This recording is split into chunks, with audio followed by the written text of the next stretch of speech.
My name is Peter Goetje. I'm a director of the Nordic Cochrane Center in Copenhagen and professor of research design and analysis at the University of Copenhagen. 2 years ago, I found out that our prescription drugs are the third leading cause of death after heart disease and cancer.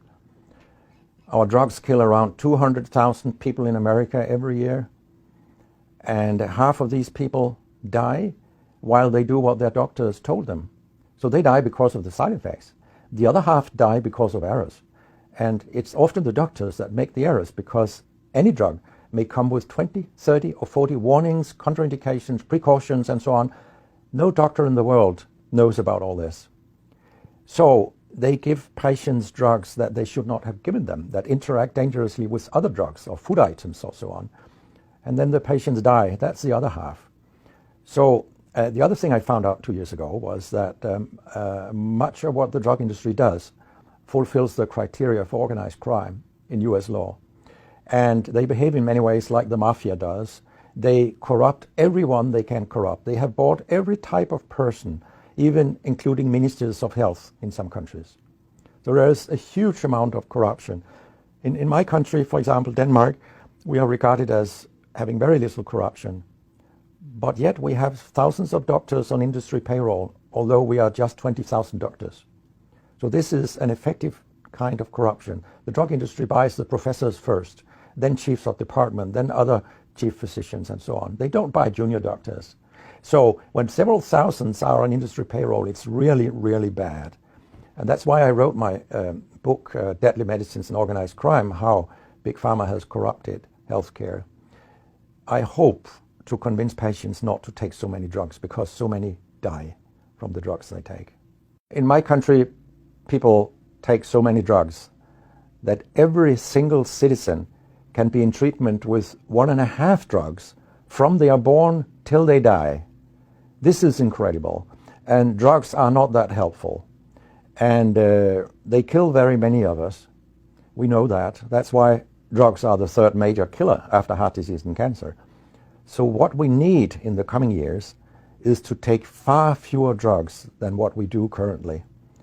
If we did that and we were careful, then we could live longer and live better lives.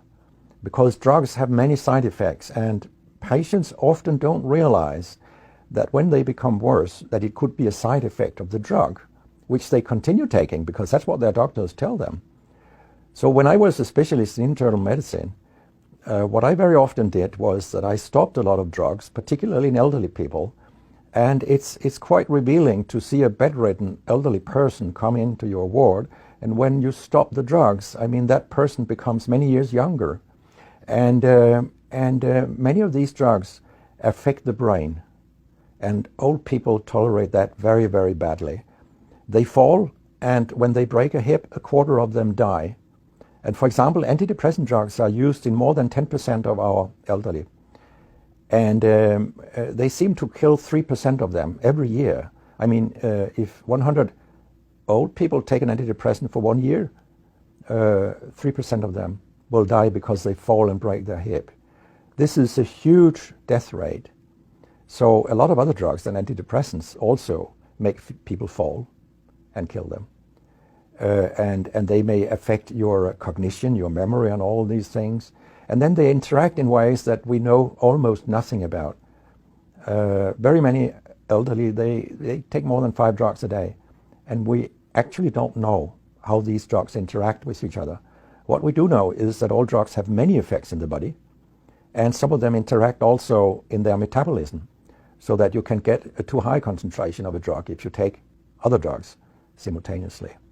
So we make a lot of harms that we don't even recognize.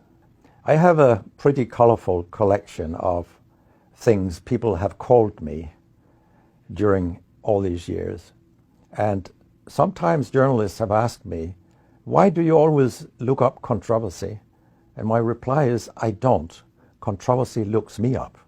Because it's not popular to tell the truth in healthcare. You will get a lot of enemies, because a lot of people make money on false premises, doctors and industry alike. And our drug regulators and our politicians, they are on board on this wagon. So very few people are independent of money in healthcare.